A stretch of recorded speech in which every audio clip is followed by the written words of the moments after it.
ফেব্রুয়ারি নির্বাচনের পর থেকে আমাদের সারা বাংলাদেশের তৃণমূলের নেতাকর্মীদের যে নারবিশ্বাস পরিস্থিতি এবং যে অবমূল্যায়ন, আসলে এইসব কথা বললে অনেক মনে কষ্ট, সেটা অনেক অন্তরায় থেকে যায়। আমি একটা বিষয় দেখেছি, শুধু আমি না, সারা বাংলাদেশের ইউনিয়ন, পৌর, থানা, জেলা, কলেজ, সেন্ট্রাল, মহানগর সকল জায়গায় যারা দীর্ঘদিন ফ্যাসিবাদ বিরোধী আন্দোলন করলো, দিন শেষে তারা কিছুই পেল না। যারা আওয়ামী লীগের সাথে দীর্ঘ 17টি বছর মিলেমিশে ব্যবসা বাণিজ্য করলো এবং গোপনে তাদের সাথে সম্পর্ক রাখলো, তারাই এখন সফল। দুঃখে কথাগুলো বলতে হয়, মিছিলে যাদেরকে আমি একজন যদি মিথ্যা কথা বলি, উপরে আল্লাহ আছে, যাদেরকে মিছিলে ডেকে আনতে পারতাম না, তারা এখন আমাদেরকে বিএনপি সবক শোনায়, ত্যাগের গল্প শোনায়। না পেলাম তাদেরকে হরতাল অবরোধে, না পেলাম পার্টির কোনো বিক্ষোভ মিছিলে, না পেলাম জুলাই গণ অভ্যুত্থানের আন্দোলনে। জুলাই গণ অভ্যুত্থানের আন্দোলনটা করলো কারা? কারা রাজপথে ছিল? কই তাদের নাম লিস্টি? আপনার মন্ত্রীদের কাছের লোক হলে মন্ত্রীদের কাছের লোকের নাম উঠে যাবে, এমপিদের কাছের লোক হলে এমপিদের কাছের লোকের জুলাই গণ অভ্যুত্থানের নাম উঠে যাবে।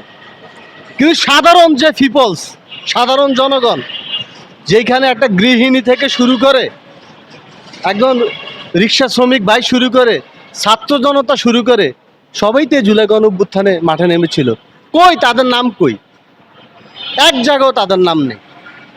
তাহলে আমরা বুঝবো কি জুলাই গণ অভ্যুত্থান শুধু নাম চেয়েছে, নেতাদের কাছের লোকদেরকে চেয়েছে শুধু কি এই জুলাই গণ অভ্যুত্থানের তাদের নাম লিস্ট হবে?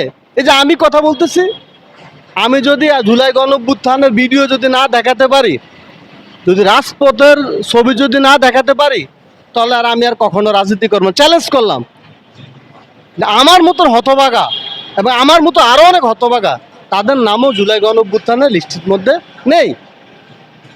দুঃখ লাগে, কেন আমরা বড় নেতাদের কাছের লোক হতে পারলাম না? এটা হলো আমাদের মূল সমস্যা। আরেকটি বিষয় হলো, এই যে আমাদের সাম্প্রতিককালে যে আমাদের এই যে এনসিপি ভাইদের, তারা আমাদের দীর্ঘদিনের সহযোদ্ধা বলবো না, জুলাই গণ অভ্যুত্থানের সহযোদ্ধা ছিল। এটা তো মানতে হবে, তাদের নেতৃত্বে তারা প্রথম সারিতে ছিল জুলাই গণ অভ্যুত্থান স্টেক হোল্ডারে। আমরা বিএনপি জামাত তাদের সাথে একসাথে নেমেছি, তাদের মূল্যায়নকে আমরা কখনো অস্বীকার করতে পারি না। কিন্তু আমাদের দলের বিএনপির কিছু কিছু লোক তাদেরকে এমনভাবে আন্ডার এস্টিমেট করে কথা বলে, না তারা কিছু করে না, না ভাই এটা বললেন না। আবার তাদের দলেরও কিছু কিছু লোক বলে, একটা কৃতিত্ব বলে, আমরা জুলাই গণ অভ্যুত্থান করছি, না না এটাও হবে না। বিএনপি একটা বাংলাদেশের বৃহত্তম পরাশক্তি দল, বিএনপির শক্তি ছাড়া এই গণ অভ্যুত্থান কখনো সম্ভব না। তো অতএব মানতে হবে, সকলের কৃতিত্বকে আপনার মানতে হবে। তাই চাচ্ছি বাংলাদেশে বিএনপি, জামাত, এনসিপি সবাই একসাথে মিলেমিশে একটা সুন্দর একটা দেশ গঠন করুন। কোনো হানাহানি মারামারি দরকার নেই। আর যদি হানাহানি করেন, এ ক্ষুদ্র একজন কর্মী হিসেবে বললাম, ওই আবার ধান খেতে মশারি টাঙ্গে শুইতে হবে। কেন শুইতে হবে সেটাও বলে দিলাম। হিন্দুত্ববাদ ভারত কিন্তু বসে রয়েছে। আপনি মনে করেন বিশ্বের পরাশক্তি একটা দেশ ভারত শেখ হাসিনাকে শেল্টার দিচ্ছে। আপনি কি মনে করেন ভারত বসে রয়েছে? যদি জুলাই গণ অভ্যুত্থানের যে সমস্ত আন্দোলনের ফ্রন্টলাইনে ছিল, তারা যদি রাজপথে এখনো একত্রিত না হয়, মতপার্থক্য থাকবে, দ্বন্দ্ব থাকবে, কিন্তু একটা বিষয়, ফ্যাসিস্টের বিরুদ্ধে আমাদের সবার এক থাকতে হবে। তা নাহলে ওই যে আবার বিএনপি, জামাত, এনসিপি সব ধান খেতে শুতে হবে, পাট খেতে শুতে হবে, সে আহলিয়াতির যে যুগের মতো চলে আসতে হবে। অতএব চাই আমরা জাতীয় ঐক্য, এবং শেখ হাসিনা বলেছে ডিসেম্বরে নাকি উনি আসবে। তা আমাদের মূল পয়েন্টটা হলো, আমরাও চাই শেখ হাসিনা আপনি ডিসেম্বরে আসুন, আমরা ছাত্র জনতা সাদরে আপনাকে আমন্ত্রিত করব। তবে প্রশ্ন হলো, আপনি বিমান থেকে নামার আগে যে 1400 মায়ের বুক খালি করেছেন, জুলাই গণঅভ্যুত্থানে ফিলখানা মেসাগার করেছেন, 57 সেনা অফিসার, আপনি শাপলা চত্বরে 2014 সালে 5ই মে গণহত্যা চালিয়েছেন, বিএনপি জামাতের অসংখ্য নেতাকর্মী আপনি হত্যা করেছেন 2009 সাল থেকে শুরু করে 28 অক্টোবর পর্যন্ত।